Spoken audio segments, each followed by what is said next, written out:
আসসালামু আলাইকুম। সবাই কেমন আছেন? আশা করি ভালো আছেন। তোমার নামে লেখা চিঠি গল্পটি রেগুলার এই চ্যানেলে দেওয়া হবে, সবাই সাবস্ক্রাইব করে রাখবেন। সকাল ৯টা চৌধুরী বাড়ি। সকাল ৯টার সময় চৌধুরী বাড়ির সকলে নাস্তা করার জন্য টেবিলে বসে রয়েছে। প্রভাজ ঘুম থেকে উঠতে দেরি করেনি, বরং সে সবার আগেই ঘুম থেকে উঠে পড়ে। অন্যদিকে ইভান সারা রাত ঘুমায়নি, তার চোখের নিচে কালি পড়ে গেছে। বিছানা থেকে উঠে দাঁড়ায় ইভান, ওয়াশরুমে গিয়ে ফ্রেশ হয়ে নিচে আসে। আজ ইরায়ের সাথে তার মিটিং রয়েছে। কতদিন পর ইরায়াকে দেখবে সে, তার অপেক্ষার প্রহর যেন শেষ হচ্ছে না। আয়নার সামনে দাঁড়িয়ে ইভান অনেক সময় ধরে নিজেকে তৈরি করে, এরপর রেডি হয়ে নিচে আসে। আজ ইভানের মন মেজাজ যথেষ্ট ভালো। সে হাসি মুখে সবাইকে গুড মর্নিং বলে আর সবার সাথে খেতে বসে যায়। অরুণা বেগম ইভানের হাসি মুখ দেখে খুশি হয়। উনি বুঝতে পারে ইভানের জীবনে প্রভার আগমন ঘটনার কারণ ইভান এত পরিমাণে খুশি। প্রভার সাথে জীবন শুরু করলে ইভান ভালো থাকবে। অতীতে যা হয়েছে সব ভুলে যাওয়া উচিত। অরুণা বেগম সবাইকে খাবার দেয়। এরপর চৌধুরী বাড়ির প্রত্যেক সদস্য সকালে নাস্তা খাওয়া শেষ করে অফিসের জন্য বের হয়ে যায় প্রভা আর ইভান। প্রভা আজ নিজের গাড়িতে যাবে। প্রভা যখন তার গাড়িতে উঠতে যাবে তখন ইভান বলে, প্রভা, আপনি আমার গাড়িতে অফিসে যাবেন আজ। কয়েকটা বিষয় আপনার সাথে কথা বলা জরুরি আমার। ওকে। ইভানের কথা অনুসারে প্রভা তার গাড়িতে উঠে পড়ে। গাড়িতে বসে তার অফিসের ফাইল আর মিটিং বিষয়ে কথা বলে। কাজের প্রয়োজনে ইভান আর প্রভার মধ্যে এখন ভালো সম্পর্ক গড়ে উঠেছে। আর প্রভা ইভানের বিয়ে, তাই ওর প্রতিটা বিষয়ে প্রভার মতামতের দরকার হয়। অফিসে যাওয়ার জন্য রেডি হয়ে নিচে নামে ইনায়া আর অরণ্য। সায়রন সাথে সকলে খাওয়া দাওয়া শেষ করে গাড়ি করে বেরিয়ে যায়। অরণ্যর অফিসে যাওয়ার জন্য চৌধুরী কোম্পানি অতিক্রম করে যেতে হয়, যার জন্য অরণ্য ইরায়াকে লিফট দেয়। গাড়িতে যতক্ষণ সময় থেকেছে অরণ্য আর ইরায়া দুজনে শান্ত ছিল। অরণ্য ইরায়াকে কোনো কথা জিজ্ঞেস করলে ইরায়া শুধু হুম আর না এইরকম করে জবাব দিয়েছে।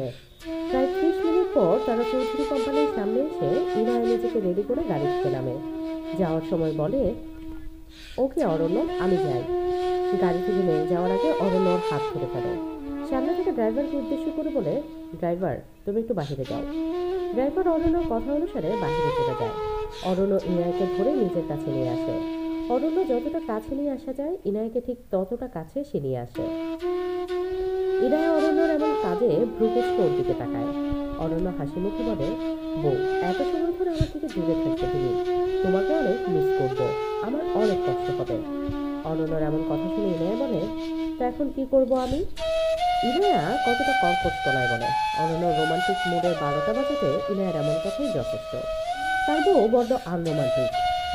যখন একটু রোমান্স করার চিন্তা ভাবনা করে তখন তার বউ সবসময় দূরে সরিয়ে রাখে তাকে। বিয়ের এতদিন পর বউয়ের আদর ভালোবাসা পাওয়ার সৌভাগ্য অরণ্য হয়নি। অরণ্য বলে, তুমি একটা কাজ করতে পারো, 10-20টা চুমু খেতে পারো, আবার চাইলে গাড়িতে বাসরও করতে পারো। বলো, এই দুইটার মধ্যে কোনটা তুমি করতে চাও বউ? অরণ্যর কথা শুনে ইনার বিরক্তিকর চমক আরো বিরক্তিকর হয়ে যায়। এই লোকটার মাথায় যে কখন কি চলে কেউ জানে না। ইনায়া বলে, হঠাৎ করে আপনি এত রোমান্টিক কি করে হয়ে গেলেন অরণ্য? আর আমি আপনাকে কেন 10-20টা কিস করবো? গাড়িতে বাসরও করবো কেন? কে হন আপনি আমার? ইনায়ের কথা শুনে অরণ্য ওর মাথায় হাত দেয় আর বলে, হায় রে, আমার বউয়ের কি স্মৃতিশক্তি লোপ হয়ে গেল নাকি? বাসর করার আগেই যদি বউ বিয়ের কথা ভুলে যায় তাহলে তো সর্বনাশ। বউ, তুমি না আমাকে ভালোবাসো? লক্ষ্মী বউ আমার, তোমার স্বামীকে 4-5টা চুমু দাও বউ। অরণ্যর কথা শুনে ইনায়া বলে, অরণ্য, আমি গেলাম, আপনি থাকেন, অসভ্য লোক, জঘন্য পুরুষ। ইনার কথাটা বলে গাড়ি থেকে বের হয়ে যায়। অরণ্য শব্দ করে হাসে। ইনার মুড খারাপ ছিল, কিন্তু অরণ্যর কথা শুনে তার হাসি চলে আসে। তার মন ভালো হয়ে যায়। ড্রাইভার গাড়ির মধ্যে ঢুকে পড়ে, গাড়ি আবার চলতে থাকে। অরণ্যের ফোনে তখন একটা কল আসে, যা দেখে অরণ্য সিরিয়াস হয়ে যায়। অরণ্য ফোন রিসিভ করে বলে, আমার কাজ কতদূর হয়েছে? একজন লোক ফোনের রিসিভ হয় আর বলে, জি স্যার, কাজ হয়ে গেছে। তুমি শুধু রূপনগর গ্রামে ইনার যাওয়ার খবর ওনার কানে একবার পৌঁছে দাও, এরপর যা করার আমি করছি। চৌধুরী কোম্পানির ভিতরে ইনায়া ঢুকে যায়। ইনায়া নিজেকে শান্ত করে।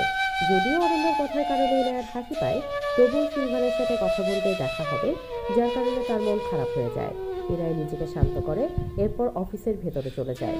কোম্পানির ভেতরে যায়, ইনায়া তার পিএকে আসতে বলে। তার সকল কাজ তার পিএ সামলায়। ইনায়া মিটিং কেবিনে ঢুকে যায়, যেখানে ইভান আর প্রভা উপস্থিত ছিল। ইভান ইনায়ার দিকে তাকায়। চলবে, পরীক্ষা শেষ করে নানুর বাড়িতে বেড়াতে এসেছি, সরি।